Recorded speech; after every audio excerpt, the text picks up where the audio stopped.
Sall ginnaaw pétition bi nga xam ni itam gis nañ ko ñu daal di koy lancé foofu si daanu li nga xam ne que moo di France tey ji aussi Macky ñu daal di koy lancé benn pétition fii Sénégal par l'association des femmes alors ñoom nag ñi ngi daal di ñaawlu Macky nu mu daal di noppee torture yi nga xam ni itam doon nañ ko def jigéen ñi ñii ñu violé leen si li nga xam ne que moo di ay bâtiment yu yàqu ñu aussi ñu violé leen aussi si li nga xam ne que moo di ay restaurant si jamono li nga xam ne que moo di manifestation bi et tant d'autres naka daal di analyser pétition bi nga xam ni itam ces femmes lancé nañ ko pour bëgg li nga xam ne que moo di tëjlu ki nga xam ne que moo di Macky doon sax am na ñu koy interpréter ni leen jàpp ni plainte bi plainte indirecte la xam nañ ku ñu bëgg a xool concrètement naka na ko daal di jàngal. ñooñu xamaanewuñu du ñu dem jàngi dañuy toog du wax lu leen ne ay charabia la ñuy raconter mais pétition yàgg na fi ñaata pétition la ñu signé woon fii pour extrader Macky Sall.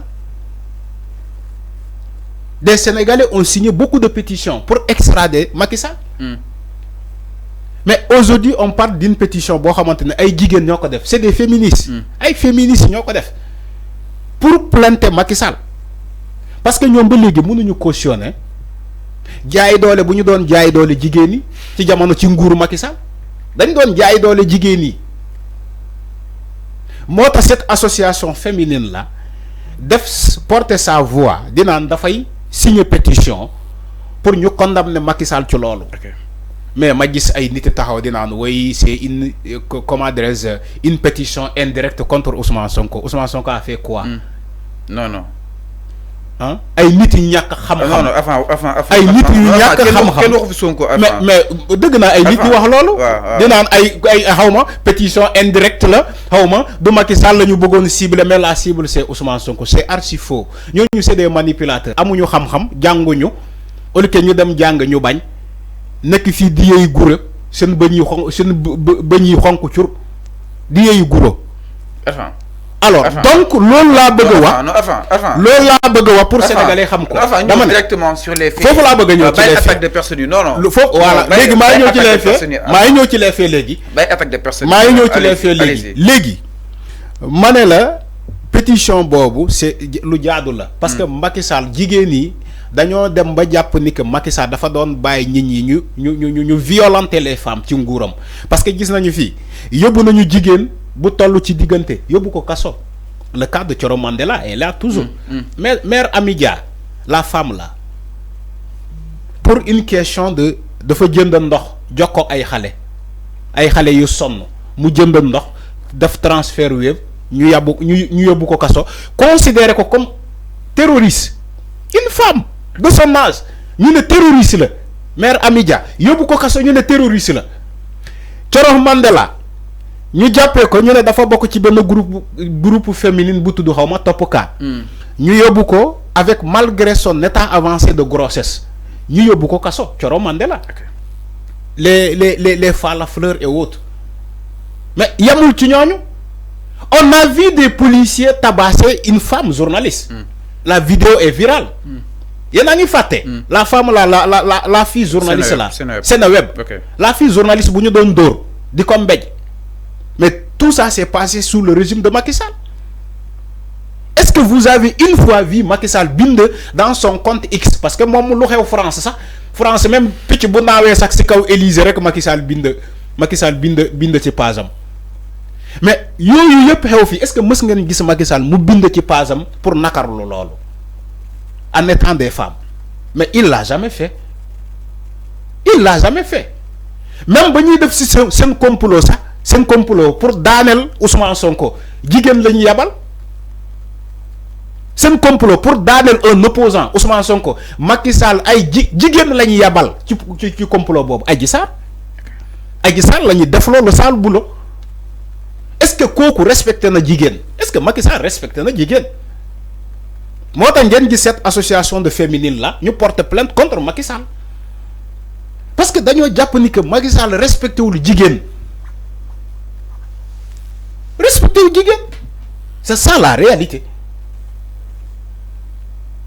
mais enfin donc loolu c'est normal lu jaadu la. mais enfin ñu jàpp ni plainte bi ñoom xam ne ni du mujj fenn étant d'autres. oui yéen a yaakaar ni plainte bi du mujj fenn parce que da ngeen yaakaar ni da ngeen yaakaar ni waaw am na beaucoup plus urgent. waaw mais yéen da ngeen yaakaar li fi nekkoon ci jamono Macky Sall moo fi nekk ba léegi alors que lu woon woni na fii nit ñaata. donc plainte bi ñuy xeeb mu nekk instruire.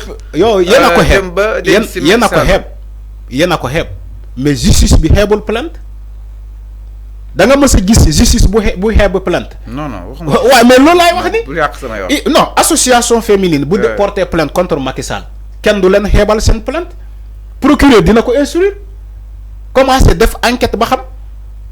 Mais c'est comme ça dans un pays où on aspire à un voie de développement, dans un pays où on aspire à réformer et moderniser la justice. C'est comme ça que ça se passe.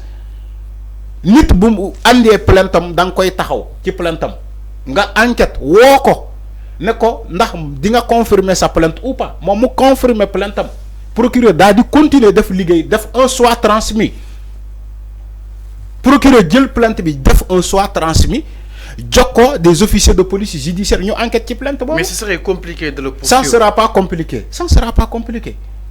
Vous faites que les faits yu attribué Macky Sall moom moo ko def donc c'est pas compliqué. C'est pas du tout compliqué. Yéen a ko jàppee ni que dafa compliqué mais c'est pas compliqué. Tout ça c'est des enquêtes qui vont le révéler. Enquêtes yi ñoo koy révéler. Enquêtes yi ñoo koy révéler. Donc c'est pas compliqué. Man d'accord ma ak yéen li ngeen di wax ni que enquête bii nii war nañu ko minimiser wala war nañu ko xawma lan mais enquête comment dirais-je plainte laa bëgg a wax d'accord ma ñi naan plainte bi war nañu ko minimiser wala plainte bi war nañu ko plainte la plainte la donc man association féminine boobu man xeebaluma la seen pétition xeebaluma leen seen plainte xeebaluma leen dara. Donc c'est tout à fait normal. Comme l'image qui l'association des familles des détenus. Okay. L'association des familles des détenus. Si on a une pétition contre Macky Sall, portez on a une plainte contre Macky Sall. L'association des familles des victimes, ils ont porté plainte contre Macky Sall. Mais heureusement, je ne sais pas, heureusement, malheureusement, la loi d'amnistie est toujours là. Malheureusement, la loi d'amnistie est toujours là. Mais pourtant, il y a beaucoup de plaintes contre Macky Sall, contre Djemedji. Il y a beaucoup de plaintes contre Djemedji. Mais le co garantit, le co moi, loi d'amnistie, vous votez, vous légui, moi, t'as qu'un inquiété ou quoi. Mais Inch'Allah, on va installer la commission, comment dirais-je, la haute cour de justice. Non, enfin, problème, concrètement. Non, Djelibi, bobu benen bi, egaguñu ci étape. Mais enfin, Djelibi moy problème bi. Dama né egaguñu ci étape bobu. Xana comme par consommation ngay atté. Dama né egaguñu ci étape bobu. Xana par consommation. Mais fuñu tollu moy manam il va falloir d'abord dégager cette loi d'amnistie. Il faut retirer la loi d'amnistie. Parce que luñu gis ni ci ay armes, même le frère de Doudouka gi ngeen di gis ni, il faut que ñaawte fii amoon ci manifestation il faut que ñu situer les responsabilités ana ñan ñoo yoroon armes commencé nañu fenn ñu benn donc loolu yëpp il faut que ñu faxas cette loi d'amnistie jëlee ko fi sànni ko ca xaj parce que amaluñu benn njëriñ les Sénégalais ne sont pas demandeurs de cette loi d'amnistie il faut que ngeen xam loolu ils sont pas demandeurs moo tax ma ne la Macky Sall lu ko garanti ba léegi mooy maanaam cette loi d'amnistie qui l'a fait signer faire voter à ses députés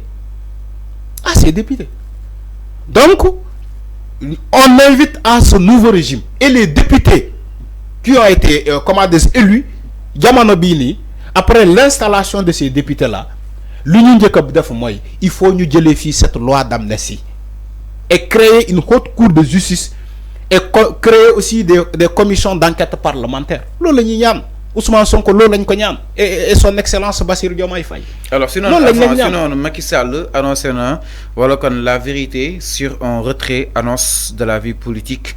Macky Sall du siège force de l'Assemblée nationale qui